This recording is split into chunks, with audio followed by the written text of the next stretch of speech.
And there we go, ladies and gentlemen. Welcome, welcome, welcome. I was in a world of my own there, monitoring people sending me messages already on some of the sites. Big Joe Shep here. Good morning, good evening, or good wherever you are in the world, and welcome to episode 4 of the Insight Exchange TV. I'm Joe Shep from here in Ireland, and today we're bringing you our 4th episode in our 4-part Communities and Nostalgia Where We Belong series to a close. No Suzi today. Well, I thought it with Suzi and Troy and Chip, and I hope everything goes well with you all. And Suzi will be back in July with us. And you might notice the old photo behind me in the back of poor choice. I just decided I wanted a bit of nostalgia myself. See what it was like, lads. If you've got any messages today for us, then let us know. Hi to all. I will be monitoring in Suzi's absence. I'll be monitoring LinkedIn. I'll be monitoring YouTube. I'll be monitoring our site. I'll be monitoring 2 Facebook things as well. I'm trying to talk to our special guest. Nicola Gaffney is with us to talk to us about a whole range of stuff. You'll learn more about her in just a minute. Now, over the past few weeks, we have explored why communities matter. In fact, over the last few weeks, over the last 8 weeks, we've explored why communities matter, how they've changed, and why nostalgia has a powerful ability to connect us. What is it about nostalgia and communities? Now, we've talked about belonging, we've talked about memories, we've talked about identity, we've talked about the people, places, and experiences that have helped shape who we are. Now, one thing has become increasingly clear. The nostalgia was never really the story. The story, as it turns out, was always about connection, about legacy, about belonging, because I think underneath the old songs, the TV programs, the photographs, the memories, it's something much deeper. That desire to belong, the desire to be understood, the desire to feel part of something, which brings us to today's question: if people are still searching for connection and community, and perhaps more importantly, what happened to community as we would think about it, and how, more importantly from that even, do we rebuild it? So I'm delighted today to be joined by our special guest, Nicola Gaffney. So keep it right here for the next 45 minutes as we chat about memories, nostalgia, belonging, legacy. It's the Insight Exchange.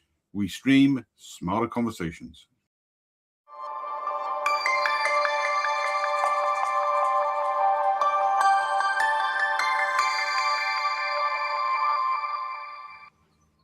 Oh, I've got loads of little logos and things like that. So if I don't use them all, I'll be in trouble. So I have to use as many as we can. It's a bit like the Monty Python Meaning of Life. The hospital administrator's coming. Get the expensive machine that we lease back to ourselves and goes ding. So it's that type of thing. I'm provided with all these things from the team. Thank you very much to the team for providing them all. So I will use as many of them as I can. Okay, as always, we'd love you to get involved with the conversation. Tell us where you're from, where you're watching from, and tell us what community and nostalgia feels to you, what makes you feel part of something. Let's get started. Nicola Gaffney, welcome to the Insight Exchange and the Memory Lane Social Club. Thanks for joining us. Tell us a little bit about yourself. Good morning, Joe. Thanks for having me. Well, you've given my name, Nicola Gaffney. I am a former member of the Reserve Defence Forces Military Police. And I have my own company in training and further education, mostly in the analysis, quality assurance analysis and evaluations end of things, bit of design, stuff like that. But I am 50 years old, so I'm at that stage where the nostalgia is starting to hit hard. She's a youngster, missus. You're a youngster. Well, I'm some days I really don't feel it. I think we all go through that. We've known each other now, 12, 13 years? Yeah. Through the Defence Forces Association, so the Military Police Association, and the Military Police Association of Ireland. But tell us briefly, you're involved actually with a nostalgia group, aren't you, with the Defence Force? Tell us about is that the INVG? Yeah, the Irish Military Vehicles Group. It was set up 25 years ago, 21 years ago. 21 years ago, by Kieran Flynn, who you'll remember, Joe, he was a member of the military police as well, passed there about 3 years ago almost. But he was actually the largest private collector of former military vehicles in Ireland. and he set up this club to basically work with his passion and find like-minded people. That he knew a lot, like a lot of people in the club, not all, but a lot are veterans. And it's funny, veterans kind of they become very, I suppose, attached to vehicles that they've worked with, you know, the same way with people too, but with the vehicles, you know, because they don't answer back and that. But yeah, so we have over 30 vehicles in the club. I think 22 of those belonged to Kieran at the time of his passing. At the moment, we actually have our annual show coming up at the end of this month, the 27th and 28th of June in Naas Racecourse. So a little plug there. But yeah, it's all about what preservation, restoration, and education would be the motto of the club. And we have, as I said, we have civilian members as well. It's not all veterans. We get the vehicles in. Some of them come direct from the Defence Forces. Some of them people buy online at auctions. I used to work at an auction. I actually sold 2 of the Acmats to Kieran way back in the day. You know, like, but yeah, we work on the vehicles, we preserve them, we exhibit them, of course. You know, there's like some of the vehicles, they are from the middle of the last century. I think we have a Dodge as well that's there from the Second World War. We have vehicles from that. So we preserve them, but we've also over the years loaned the vehicles out to filmmakers. All the vehicles you saw do you remember Hell Week? Yeah. All the vehicles, military vehicles and that, were our vehicles and our drivers. You know, so they were down watching the candidates go through the Hell Week stuff, and then they'd be driving them around. It's actually a lot of work, but it's a lot of good fun. The vehicles have appeared in small production films, some locally out near me in Balbriggan. They've also been in internationally released films and that. So it is a valuable resource, even just for having actual vehicles from the time period. They get used a lot in films about the Troubles in particular. Yeah. Model T that was used in a film about the sacking of Balbriggan there a while ago. It was Dark Autumn, I think it was called. I can't remember. But yeah, so, you know, like, and most of our vehicles are being driven by people that drove them in the Defence Forces, or that have the capability to drive them, and the lads keep up their licenses and that, and can drive them all over the country and the UK. And I know there's a lot of sort of those type of groups in the UK and across Europe, and the States and Canada is massive as well. And I think that it's connecting if you like, the middle ground from where the boys and girls were in the Defence Forces or the UK forces, the European or the American forces, and it's connecting the past and keeping that memory going. And it's that nostalgia. That's but bigger than that, it's that belonging. It's that group. So what we might do is stick. I wish I'd picked a different background. It's far too late. We'll stick some posts up actually and sort of promote them if anybody wants to go. They can do. But thanks for. Brilliant. As I say, we have our show at the end of the month, and actually, it's hugely popular with families. You get young kids coming along, and they're thinking about, or young adults, they're thinking about a career in the Defence Forces. And as I say, with so many of us being veterans, and like I'm military police, we have signals, we have infantry, we have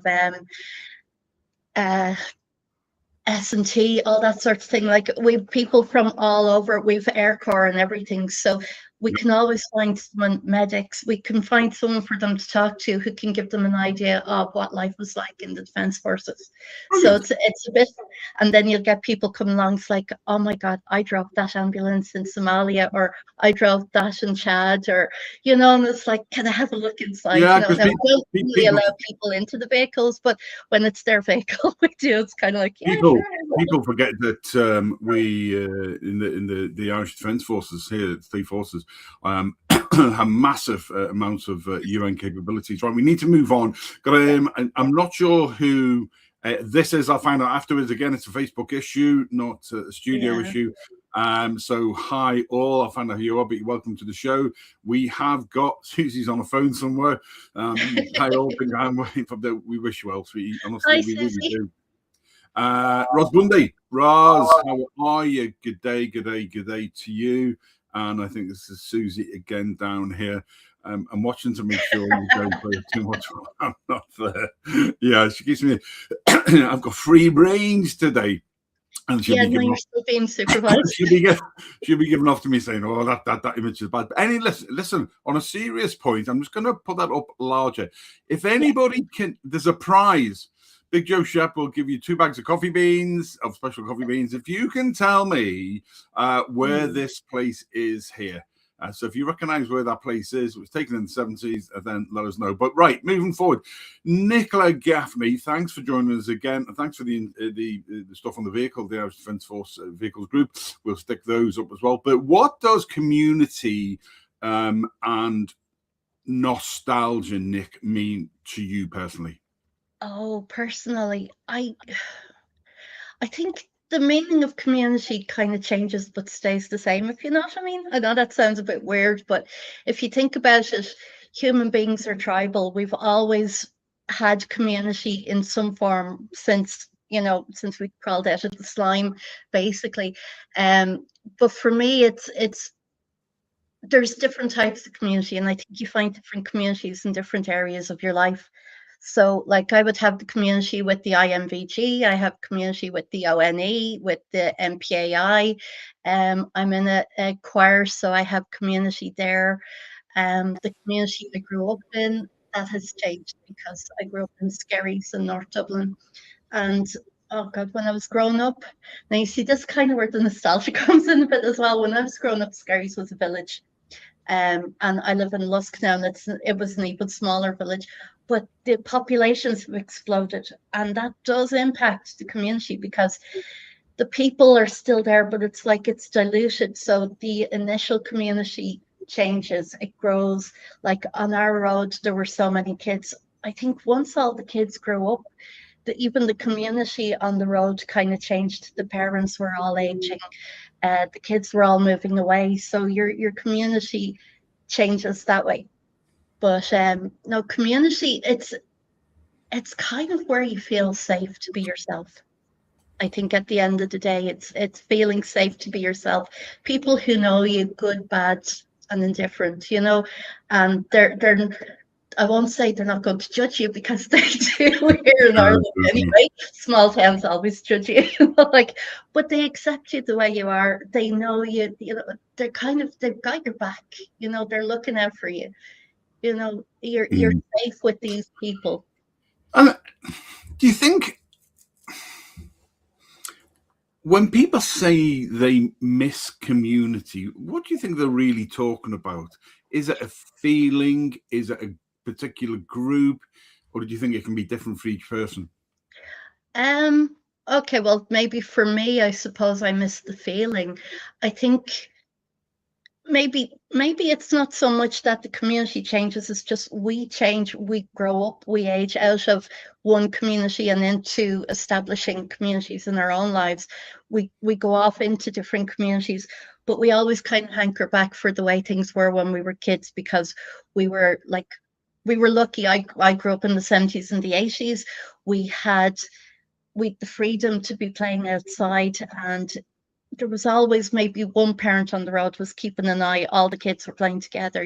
There was that safety there. There was the knowledge that, even if your parents were at work or out somewhere, there were other adults on the road kind of there should you need someone. They were keeping an eye. There was almost, I suppose, as a teenager, I began to see it as a little stifling, but as a child, it didn't occur to me that way, But no, community, I think, it is what you make it at the end of the day. And I think when we say that we miss community, we maybe miss our place in the community. It changes as we get older. Even if we stay in the same community, we're still, our position within that community changes and it evolves, and we kind of miss that.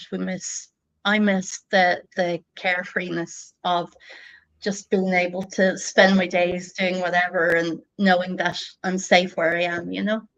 And just a quick shout out to my good friend Ronald Daniel Ron is covering in the Ukraine, runs a ministry out there and is doing a terrific job at trying to keep all his parishioners and all of those people sort of on the safe and narrow there. And that's when we talk about communities, we don't really realize how we are sometimes. So have you noticed any changes in how people connect compared to previous generations? Or what changes do you notice in how they, because I always come back to this thing, Nick, we've never been more connected, but as humanity, we've never been more disconnected. So what are the changes compared with previous generations? I mean, you brought up great points there about Skerries and Lusk just then. About the changes there and how those little towns, we've got the same here in River Chapel and Courtown.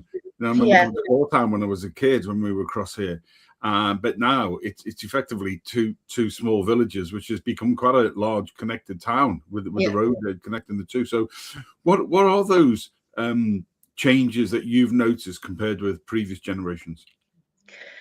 Well, first of all, I think it's attitude.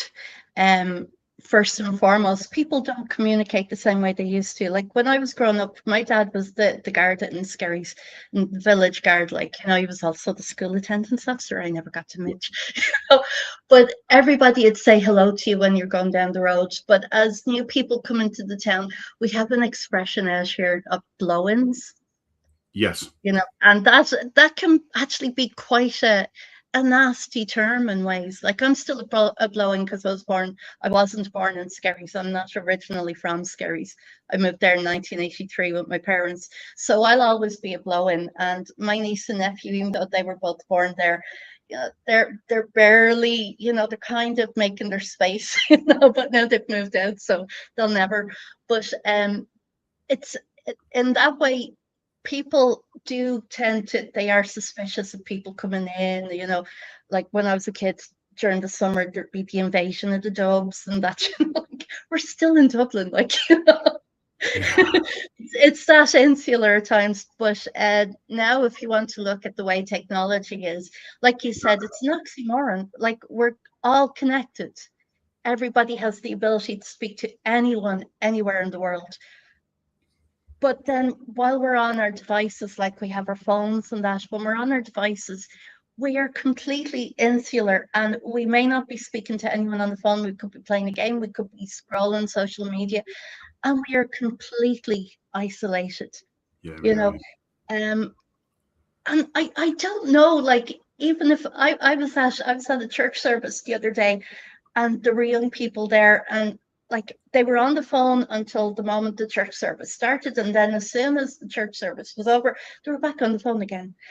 And I don't, like, they were chatting to their friends or whatever. They weren't purposely being rude or anything like that. But yeah, when we were kids, like, I was a voracious reader when I was a kid. But if I brought the book up too close, I would get given out to because I was being rude, and I shouldn't be reading when there's other people in the room and I'm being ignorant and that, So I'm wondering, like, is it that we've forgotten the manners involved in communicating with other people who are actually physically present? That's a really, really good point. I mean, I read a report a couple of weeks ago there about the physiological sides of when we constantly are looking down like that, and the effect it has on you, and then the mental approach that it has on our attention span, which means now that we've had to rewrite what this sort of new LinkedIn style, where it's almost single lines or 2 or 3 lines with gaps as people going down, because people don't have the capacity. And yet, if you write a blog article of 2,000 words or more still does 20% better. Then there's a dichotomy there. All the new kids on the block with all the experience and all the talent are telling me, it's got to be this new way, single line, stuff like that. So we do that, but I still like a decent blog article which explains, and it's weird. So anyway, I'm going to come on to whether you think technology has hindered or helped us in our communities. Bear in mind, but Karen Fleming, good morning. I think that's Karen, watching us from down in Cork. You're most welcome to the show. This, I know, is Elaine Hogan. Sorry. Good morning. I hope that you are well. I am monitoring.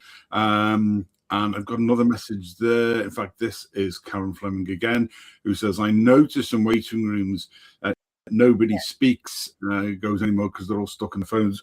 Now, here's a point that would turn counter that. So I'll make no apologies. I'm flipping between all of the different sites that we're doing. Elaine Hogan says, totally agree. We have lost the ability to talk face to face. We do. But I remember as a kid going on the train to school from Rockferry up to Bebington when I went to sort of secondary school. And you would always see it, when you went across Liverpool, people were on reading books or they were in the papers. So actually, what's the difference? Is there a difference? Or do we just think now that we've lost the art? Nobody, I tell you what, nobody now makes eye contact with each other. I think that's one of those things. But then I can be out for a walk and I can make a dog friend. Jill hates it. I can be shopping. I'll just talk to the world, 8.2 billion people in the world, one big Joe Shep. It's only fair that everybody gets a little bit of me at some point or other, in the nicest way, obviously. But it does. I think that we have lost. Elaine points. We have lost the ability to talk face to face. I think the youngsters now don't know how to engage. Their dating apps and this and that, and that's what I fear the most. So has technology hindered, or have we yet to find a way to use technology properly to create the community online, a safe community, and then to be able to do meetups like you do, like we do? I think, do you remember there used to be a book called The Art of Conversation? Yeah, I do, very much so, yeah. And I think actually that's what it is now. It definitely is an art. Now, if I recall correctly, the book was about, effective, productive conversation and that sort of thing. But I think we've lost the art altogether of proper conversation, unless it's something you actually set out to do, say, with a group of friends on a night out, where everybody puts their phone in the middle and the first one to grab their phone to check it has to pay. But I think we have lost conversation. Like, even if you're out for a meal, while people are waiting for their order, they're going to be on their phones rather than, chatting and having a proper engagement with an actual person. Like, human beings, for our mental health, we need physical interaction. As I said earlier, we come from being tribal. It's never gone away. We need a sense of community. We need that sense of safety, of belonging. If people feel like they don't belong, they go downhill very quickly. It does affect them mentally. And I have this joke with my husband, because I'm home most of the time on my own with the cats and that. And sometimes when he comes in, I'll be, and he'd say, it's like, you're talking a lot now, sir. Well, I have a certain amount of words a day, an allocation that I'm allowed to use. And, I've only had the cats all day, so you're getting a full whack when you come home. Yeah, I know the feeling. I walk around the house talking to myself, replaying things over, planning things that I need to be doing for conversations, testing them out on Bod and Luna.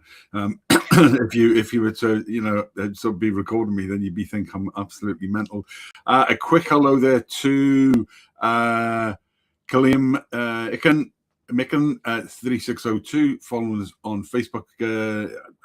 Forgive me if I've said that wrong. I haven't got me gigs on. I'm trying to sort of read that there. But you're welcome to the show. And another one there for Karen Fleming saying, agreeing with my comment there. She took the train to Dublin for the first time last week, and definitely little to no eye contact with people. Nicola Gaffney, can online communities... This is a loaded question because I already know my answer. But can online communities create genuine friendships and belonging for you? Yes, I believe they can. If it's an online community where you have the opportunity to meet up in person, I think that strengthens the chance to have real lasting friendships. It begs the question, can a friendship or a relationship of any sort be real without face-to-face meeting? The way you we're not just, when we communicate, it's not just listening or seeing people, we're feeling their energy.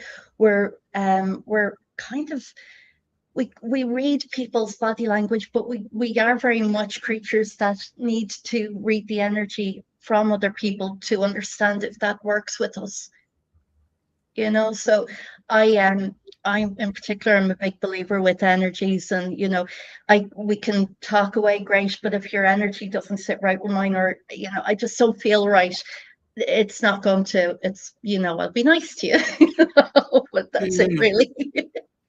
Well, it's about 70%, isn't it? Non-verbal communications. Yeah, it is. that Actually, we the give up. highest percent in communication, so it's the main key. So, but I think, you see, the problem with text, if you're in, say, WhatsApp group, and I'm in about 12 different WhatsApp groups, I think about 8 of them are military at this stage, but the problem with that is, if it's mostly text, the tone isn't always obvious, and it's influenced by how the receiver is feeling, not by what the sender is saying. So you can get the same, you can have the same words, but you can have God knows how many different meanings to however many people. So it can actually be quite dangerous.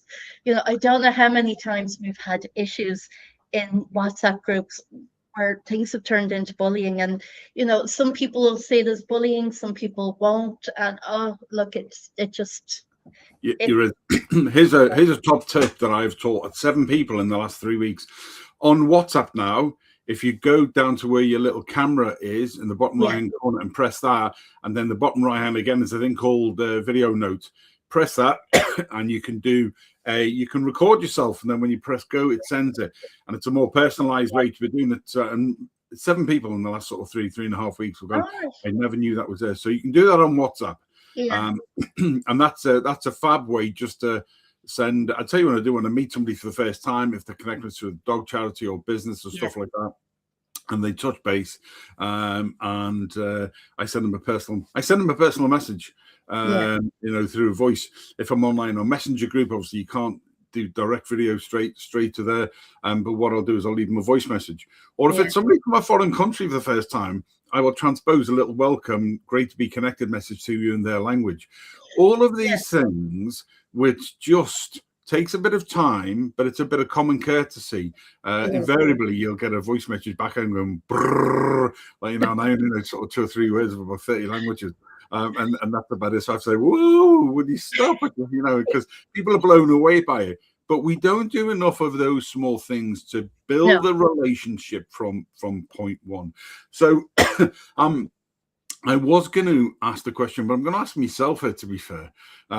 What do the best online communities do differently? And the reason I asked that question is because obviously up until about 10 days ago, I sat in about 80 rugby groups globally, and I left most of them. I stayed in about 10 or 12 of the ones I find are engaging the best, because I find most of the online world a poisonous, abusive, derogatory, insidious, horrible environment, because human beings were ourselves.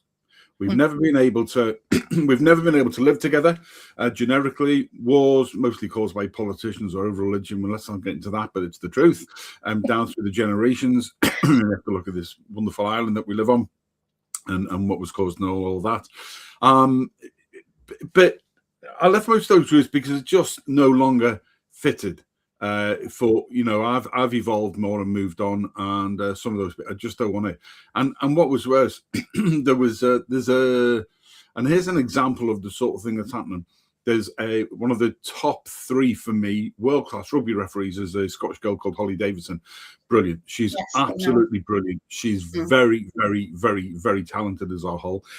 And last weekend, or the weekend before last, sorry, she was refereeing a big game, and the online abuse and derogatory comments she got as a female.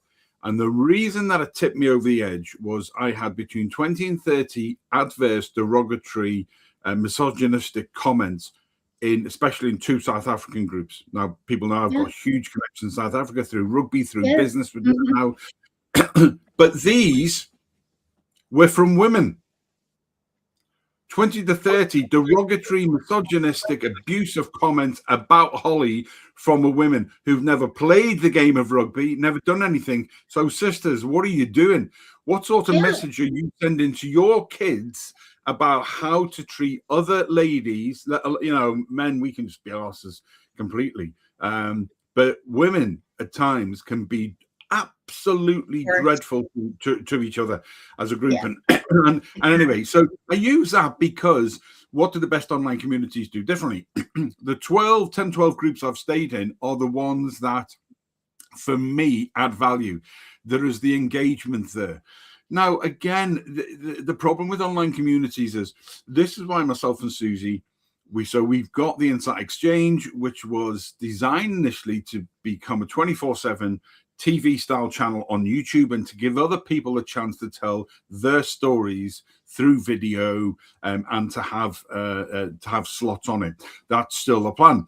But very quickly, within weeks, we literally formed the Memory Lane Social Club because this community and nostalgia thing, because the Insight Exchange is aimed at 40 to 65-year-olds, so Gen X and late boomers, who are the world's largest grouping at 2.1 billion, I think it is, with a 15.2 trillion spending power. So we have money, we have the ability to change and to sway, but we don't feel as though we're heard. Yes. And so that's why we formed Memory Lane Social Club. A little bit more about that again later. So the best online communities, I think, are the ones where eventually you move away from it being on a platform into your own control. So the whole digital tendency, you know, we put a post up on Facebook, it goes to between 1% and 3%. You know, hardly anybody sees things. Like so, I'm in it and I haven't seen any posts so far.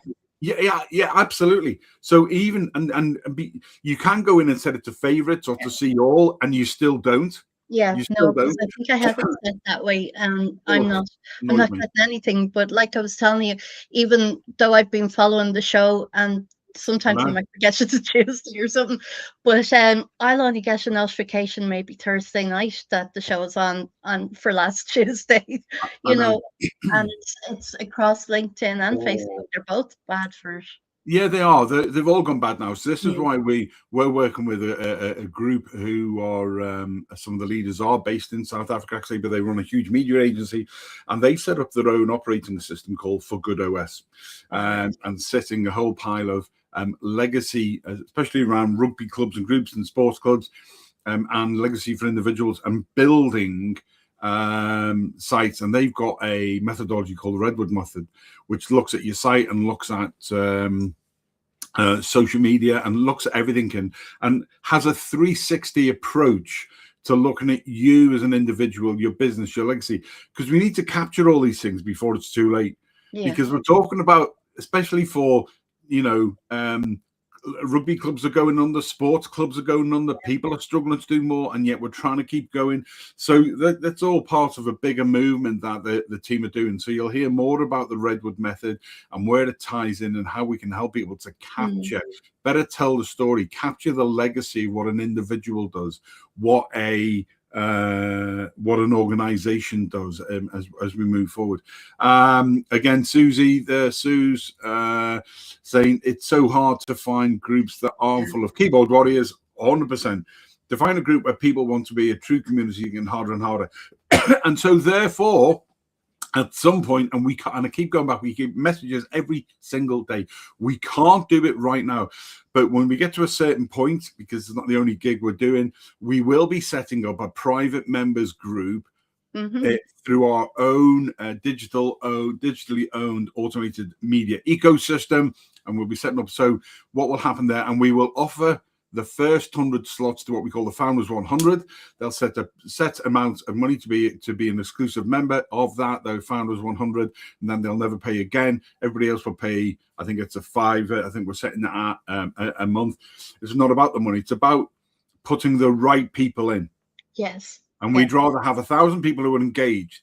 We'd rather build that online community differently. We'd rather people feel safe and secure and valued and have a worth and be engaged. And they're the sort of things we're moving to. We'll always have to have social platforms Yes. but they are controlled by somebody else. Why? Because they Yeah. want you to pay billions and billions for advertising. That's called social tenancy, not digital tenancy, not digital ownership. And yeah, Suzi just saying there again, can't wait for us to get the group up and running. It's going to be such a powerful space. It is, and we need to do so. That'll be sometime early next year. So that's the sort of best online communities I'm really sort of we're both looking to do. Now, back to you, Nick. What characteristics for you do the strongest communities have? Now, you know, whether that's your Defence Forces Association, your Vehicle One, your local community groups that you're in, your choir, what do the strongest communities still bring for you that keeps you there and feel that sense of warmth that you talked about before? Yeah, the communities, the groups that I get on best with, they support each other. People can come in looking for help on something, or just saying, "Look, lads, I'm having a rough day. I really could just do the chat's anyone available for a coffee?" You know, now, in fairness, most of the groups that I would be on in WhatsApp that way, we're capable of meeting up. Most of us meet up on a regular-ish basis, you know, at least once a month. But it is important to have people that, even if you can't, that they're there. And it's like, okay, hop off onto the DMs and I'll chat to you, you know. Or what I find as well with our veterans groups in particular, because some of our veterans are quite old. They served in the Congo. We had in my ONE branch, we have a gentleman who is in Jadaville, you know. But when they're in hospital, it's a great way to keep everybody up to date that they're in hospital. What hospital are they? Where are they? If they're going to be in for a while, okay, let's set up a few of us to go over and visit them, you know, so that they're not alone, that they don't think that we've forgotten them. It's very important that way. So for me, yeah, definitely the support. It's the key, you know. Like an unfortunate fact of being in military veterans groups is we get a lot of RIP notices. But that is Yeah. a way then to get people. It's like, look, the family aren't sure what we can do, but can we get a guard of honor together in uniform? Thanks, lads. And we just turn up and the family are completely blown away, you know. Yeah, that's pretty interesting. When we first moved up to Ireland 12 years ago, one of the things, especially being down here in the southeast in County Wexford, in rural Ireland, you've just reminded me of a point we spoke about online before that I'm going to bring up about the changes since 1926 and 2026. So remind me that in just a second. One of the things that we got used to first of all was there was I think it was Southeast Radio, a great old channel. It was the obituaries. The obituaries. Well, two things. One was the bingo. So we were playing bingo online, and then the other one was the obituaries. And me and Jill drive them, sort of looking at each other, and it was like, yeah. And then when we stopped giggling, we just thought, actually, for a lot of people in the rural community who where we are, they might not actually know. No. Mairead or Porrig or whatever, you know, has passed away and is reposing at for later, you know. And actually, it was bloody important, and it still remains important now. And actually, I've become I don't religiously go in to listen to the obituaries. You know, are you setting up a kind of an alert on RIP.ie there? Yeah, absolutely. Yeah. I'm not quite that bad. Although years ago, when I was younger, when I did read, I used to read the Daily Telegraph, not everybody's cup of tea, when I was in the UK and sort of traveling the world. But I used to read the obituaries because I was fascinated by people's lives, their legacy, the story. All of those things have brought me to be doing this today with the likes of Suzi, the stuff with Livestream Solutions, Livestream Academy, Joe Shepherd 360. Oh, that's a new project. I just slipped that one in there. That's coming with the team that we're working with the Redwood Method. More about that to follow. And but yeah, so I've always had that yearning to belong to something. Apologies about that. being able to bring people together very, very well, but wanting to learn about people's lives and what they did, not vicariously living my life through them, but being fascinated that there's a moment in time, when you talk about rugby or sports or the forces or things like that, if you go to a rugby club, who's the most important person? The president who's there for a year, or the chairman, or the captain of the first 15 men or women's team, or the bloody groundskeeper, the volunteer who's been there. They are, because without them, we have no legacy, and we should be capturing their stories. And there's some of the things that the team are trying to do at the moment. A couple more points there before I'm going to come back to the 1926. Year 1926. Stay away from 1916 on this particular show. Yes, Suze, your online experience becomes much more positive when you surround yourself with people who support you. Absolutely. Yeah. And me and Suzi have discussed this at length on a number of occasions, and I've discussed it on lots of shows. We know people who've got 100,000 followers, and there's absolutely no engagement whatsoever. I think people follow them with curiosity. Lay, right. If anybody needs a virtual assistant, Lay and her team run virtual assistants across the globe. Absolutely unbelievable. And not to do our own people away from any business here in Ireland, the UK, or Europe, but these are an expert team. So I've got Lay's resume, I've got her contact details. She's going to kill me because she's overwhelmed with work. But if you need Lay or her team of virtual assistants to help you wherever you are, let me know, and I will put you in touch, because her work is absolutely outstanding. And I'm talking everything from administrative work to organizational work to leadership and management of teams, and all the digital and the non-digital stuff as well. So virtual assistant, talk to me and I will put you in touch with Lay. Right, 1926, 2026, 100 years, Nicola Gaffney. How far have we come in Ireland from that perspective? And has it been a good journey for us? Well, how far we've come in 100 years, like it's incredible, really, when you think about Ireland 100 years ago. Outside the pale, anyway, would have been largely rural. It was very much run, regulated by the church. We had De Valera, as we were talking about earlier, and John Charles McQuaid writing the Constitution and running the country as per the church, and women's roles, like even just from a female point of view, how women have come on in those 100 years. Like, I remember when I was a child going to mass, and my mother and my grandmother would have the scarves over their head. They had to have their head covered. There was no way you'd go in with your shoulders uncovered or short sleeves. So you had your Sunday best, and it was even the way we dressed for mass or church service or whatever you were going to for worship, was different, and there were specific rules. And when you think back, we were indoctrinated that way. We all knew that the words to respond. I can still even see the little missal I got from my communion, which was back in 1983, such a long time ago. But like, women's place was very firmly in the home. Like, my mother, when she got married, had to leave work because her role was to go and look after her husband and have a family. That was her role. She had to leave work. And that was only in 1975. You're talking very much living memory on this.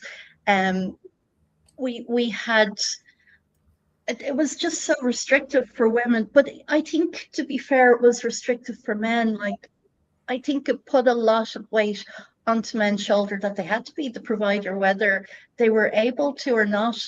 They were given that load, and there was no such thing as mental health considerations, or are you able to do the work?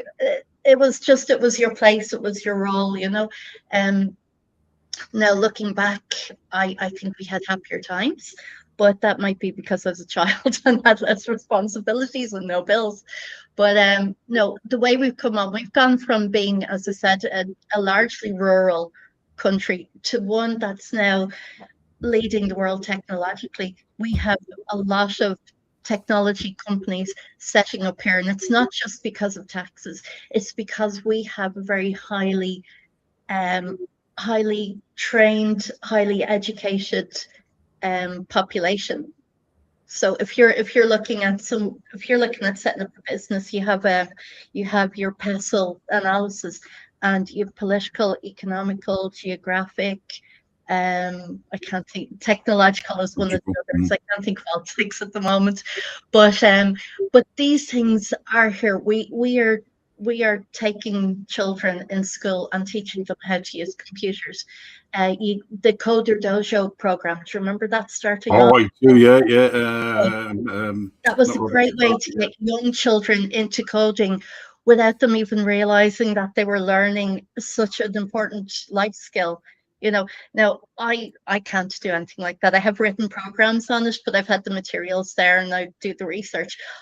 That doesn't mean I know how to write a program in Linux or anything like that.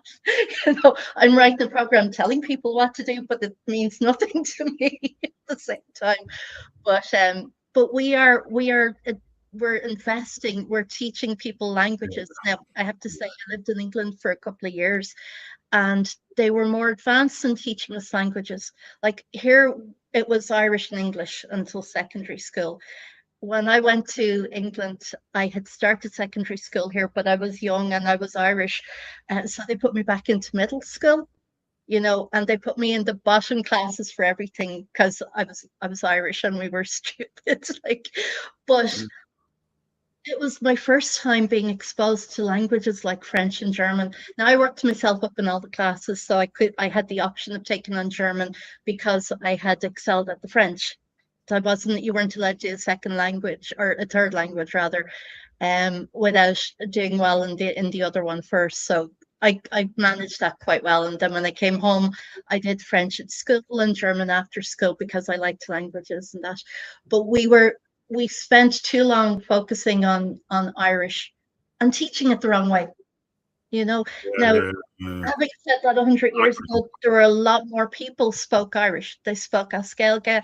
Now it's down to pockets. There's a small pocket of a Gaeltacht in Dublin. I think there's one down in Wexford, actually. And then you're looking at the West for the rest, which is a terrible shame. There is a bit of a revival, but there's no comparison now to how we are, even with the role of women. I think it might have been the late 80s when women were allowed to remain at work once they got married and go back after having children.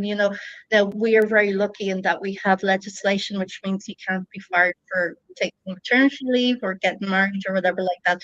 And that came into force, I think, in 1997. So it was probably around that where it actually became law that you couldn't be let go just because you're a woman, and that's Jesus. That's less than 30 years. It's just crazy, isn't it? And again, not getting into politics or religion, but McQuaid was the cardinal, wasn't he, at the time? And now there was a misogynist, and him and De Valera were a perfect marriage. Oh yeah, I'm telling you.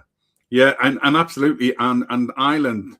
After the Truce and Treaty and Civil War, effectively signed over control of Ireland. It became a conservative, Catholic, agrarian country where people had the place, and the parish priest was Jesus. He was God. Oh, yeah, Jesus. It was just so powerful.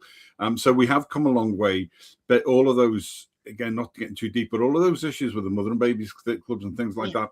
And just to answer the question, by the way, that you brought up, that somebody, thank you, Michael, Jeff Corrison, put it in the group and we can share everybody, explain what was the Pale.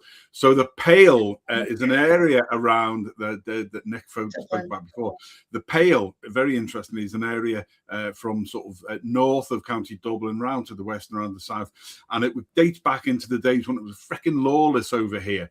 And well, it wasn't English, it was the Cambro Normans who came in, Strongbow, all that sort of. Let's not get into it. Well, Dublin became the seat of power, particularly as far as Britain was concerned. Absolutely. Like Dublin at one stage was the second city of the British Empire. absolutely. And it was up until the Rising, really. That's why there was so much going on and why the Rising was so important. But the Pale was basically the administrative centre of Ireland, and in fairness, it was populated by a lot of British people, to be fair. Everyone outside that was basically uneducated, uncouth types, But yeah, it took in I'd say the most of Dublin, a little bit of Kildare, small bit probably down as far as Bray, up as far as maybe Swords. So it was non-rural areas of central administration. And the area inside that administrative area called the Pale was, as you describe it, anything outside of there was deemed to, like, it's almost Hobbit land, and dangerous. The great unwashed were outside, so the Pales were people who bathed more regularly. So yeah, absolutely. And of course, this is where we get the expression from, beyond the pale. So when we say something is bad or it's not good or something like that, we say, oh, no, that's beyond the pale. That's where the expression comes from. There you go, a little bit of culture and history. Very, in fact, we've got who we've got.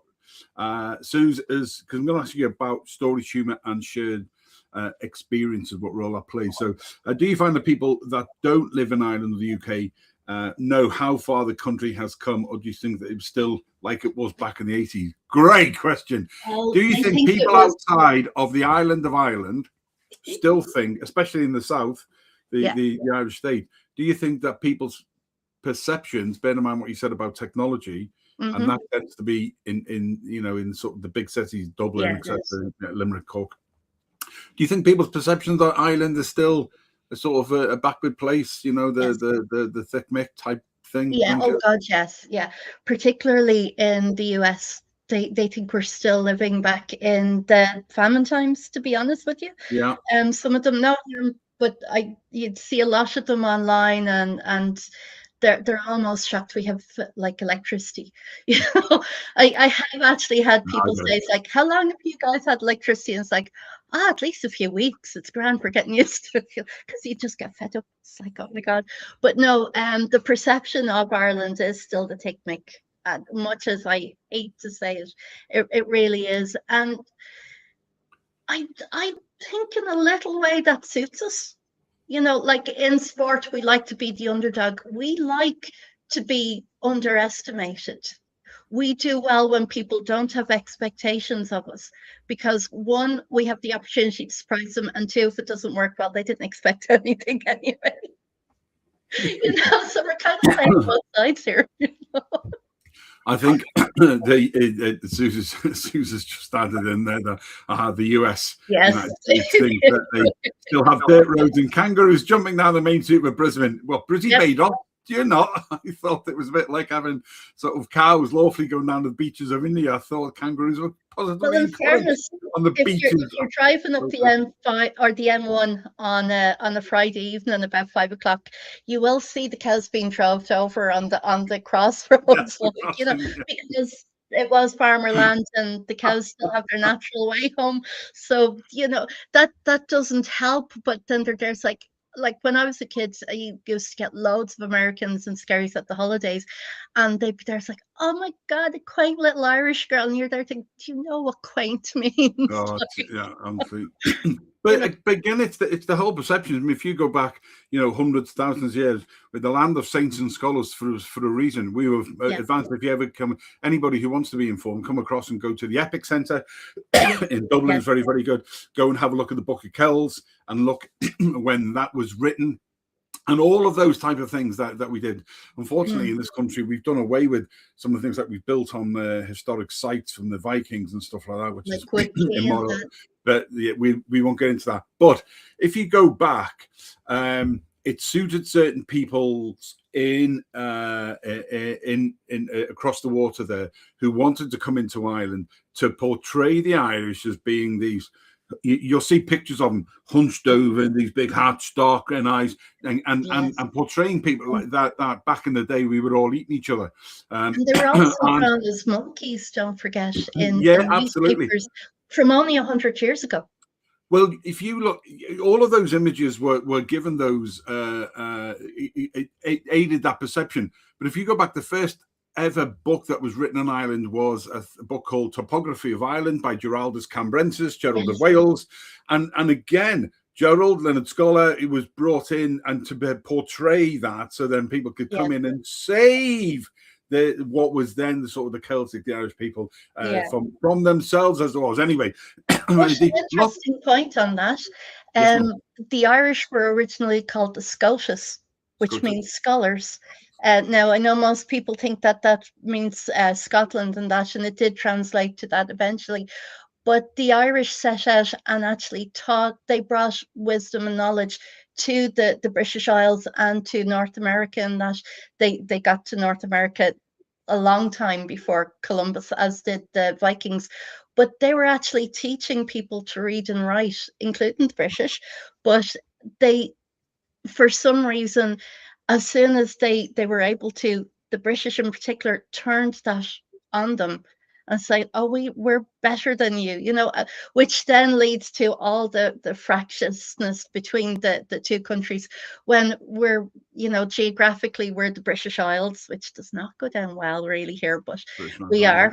And we're closest neighbors, yet we've fought like cat and dog forever, Goes back to what we said off air before, the fact that human beings, we can't get on with any bugger. No. We'll fight with different countries, then we'll come together and we'll fight ourselves. Anyway, Suzi just saying there, for many, the visuals of Ireland is the Commitments and the Derry Girls. Derry Girls, absolute classic. The Commitments. They are more up to date than the Field, though. A lot of people think it's still like the Field or the Quiet Man. Oh God, how many people? All Quiet Man or Peg. Last couple of questions, because we are coming up to the hour and we're way behind, but it's been great crack, and thank you to everybody who's been engaging so far. How do you think belonging becomes more important as we get older, and why? God. It does get more important. I think we spend our middle years when we're working nearly too busy to really be bothering about other people until we get to a point where we're starting to retire or slow down and we want to be part of the community again. And then I think actually nostalgia comes back into it. We remember what it was like when we were children and we were part of a community growing up. We had our own little play groups or gangs or whatever, and we yearn for that again.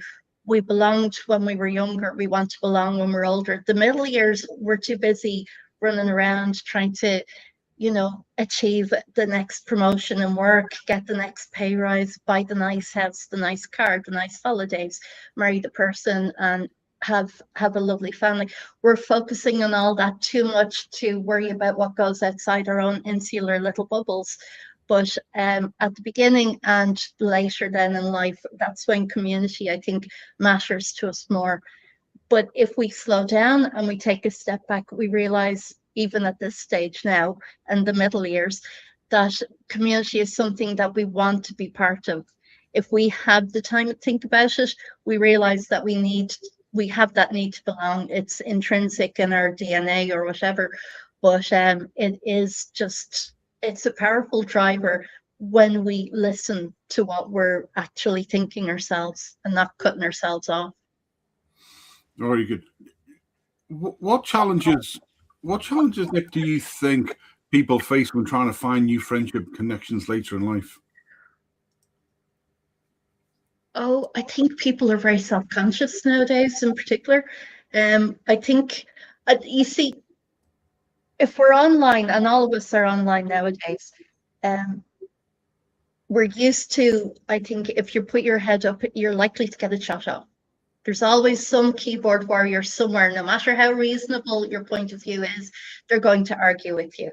Like I heard a thing one time, the aliens came to Earth and said to us, you have a device in your hand with which you can access all the knowledge of the world. And what do you use it for? We have to say, looking at pictures of cats and arguing with complete strangers, and that's what we do. We have become so argumentative online I'm right, you're wrong. There's no room for compromise. That we are going back to what we said earlier about the art of conversation. We're not sure how to communicate with people. And we're back, it's like being a child again on your first day of school where you're not entirely sure how to make friends, and you are a little scared, but I think maybe as children we're more confident with just going up and talking to people. We don't now. We almost nearly just hold back and we wait to see, if they're going to come over towards us, or do we overhear a conversation where their opinion is something that we can work with or that we agree with, or it's almost by happenstance, I think, nowadays. If we're not part of a group that we actively go out and meet, it's very difficult to make friends. I'd be honest, I don't think I have friends, but I've met most of them. I have friends, but I think I've met most of them through various different groups. Absolutely. We're going to finish off right now. Karen, thanks very much for joining us today. Apologies, I have to go meet Mum for a coffee. Good. Go and meet another human being. I know it's your mum, but it's another human being. And engage, give her a hug, tell her you love her, and enjoy your coffee today, and have a great day. Karen Fleming, thanks for joining us down there in Cork. Nicola, to finish us off, looking at everything we've discussed over today and over the 4-part series on communities and nostalgia, where do we belong? What opportunity do you see for Memory Lane Social Club? I think it's going to be really popular. I've sent the link to a load of my friends, and a few of them have accepted it. I think we don't realize how important nostalgia is to us. And if we are looking at stuff like even old adverts, or when you see something on the internet and it's like the LWT opener, you see that and it's like, God, I remember that brings me back, or the old Channel 4 openers or stuff like that. If you can make people remember back to a time when they were happy and they didn't have the worries that they have now, that's a key point to getting people on board. And you're meeting like-minded people, but I think you need to be sincere as well. Sincerity is important. It has to be a space where everybody can have an equal voice, rather than just be spoken at or dictated to. Yeah, I totally agree. Let me just come back to you there. I was just looking at a really interesting point there. Kids now have phones. It's so sad. The amount of youngsters I see walking around with their heads looking at the ground. And again, physiologically, you need to be looking at what that damage that's doing to your neck and to your shoulders and to your spinal area, let alone the mental health with you spend too much time on it. And we all do. And I live in that world, and I'm trying to spend more time away from it. So but it's not easy. It is a funnel means to an end. And I can't wait to we create things like Memory Lane Social Club and being able at some point to have physical meetup with Memory Lane Social Club. Myself and Suzi and others want to be able to do that. The same as we do with the Miniature Schnauzer fundraising group, our dog charity here supporting Miniature Schnauzer Rescue Island. So we've now developed a calendar for the year, 4 major meetups, and then walks where we get together and whoever's in different locations. That's important. So the online is a means to an end to educate and inform and update, but physically getting together with the furry family and the other humans is absolutely brilliant. Right, finish us off, Nick. If there was one message you could leave viewers with today, what would it be? Try to actually disengage from social media at the least, because while it's, as you say, it's a means to an end, it should only be a starting off point. It is quite destructive, and I think for mental health in particular, go out and start looking for your community. Stop and think what you want in your community and go and find it. Like, this is why we now have men's sheds and women's sheds, and that people are starting to recognize the value of reconnecting. So, me as a hermit who's really going to take this advice, but seriously, go out there and start connecting with people. The real world is out there, and if we get lost in our phones, not only physiologically and mentally, we will lose the ability to speak eventually. Very much so. Nicola Gaffney, thank you for joining us today. And thank you, Joe. Before, and I'll catch up with you soon. Stay in the green room. I'll catch up with you just when I close the show. Will do. Anyway. Well, there we go. We are almost at the end. Let me just put that on there. A few people to thank there. Thank you to our official streaming partner, OneStream Live, who've currently got a summer deal on 50% off for 2 months. Go to onestream.live or contact myself or any of the team, and we'll take you through. We'll run you through the studio, and you can tell your own story and create your own little bit of legacy as well. So thank you to them. As we really bring this series, 4-part series, to a close, on behalf of Suzi and myself, thank you. I think we've learned something very important. People are not simply looking for information. We're looking for connection. We're looking for recognition. We're looking for conversation. We're looking for a belonging. We're looking to remember those legacy issues.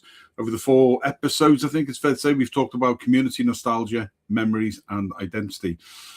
What sits beneath all of them, really, though, is something that's more fundamental and very, very human. It's the desire to feel part of something. Perhaps the reason nostalgia resonates so strongly is not because we want to live in the past. Perhaps it's because the past reminds us of what belonging actually feels like. The challenge, therefore, my friends, is not to recreate yesterday. The challenge is to take the best parts of what helped people connect and build something meaningful for today and moving forward. This is what the Manley Lane Social Club is really all about. Not looking backwards, looking forwards, creating connection that moves forward. So huge thanks to Nick today and to our guests that we've had on over the 4-part series. So thank you for being part of the conversation. Thank you to everybody who's put the comments in. Let me just think, we've got one more time for one more comment to do. There we go. A longing. I love that. Jesus, that's brilliant. A longing to belong. I am going to, just off the hoof, I'm going to share this. Where am I? Share my screen.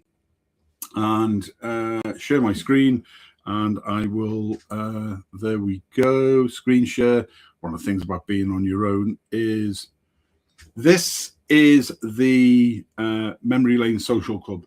This is the link. You can sign up for our newsletter. It is an Insight Exchange community, and we'll be adding more. And this is where we will be housing our private members club, where you will therefore see, unlike Facebook or any of the others, where you'll see 1 to 3% or a little bit more, here you will see 100% of the content and everything else 100% of the time for 100% of the people. You will belong.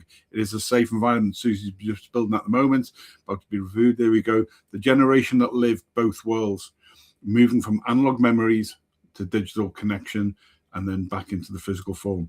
So you can go to Memory Lane Social Club. I'll stick that. Let me just come back. Stop sharing now.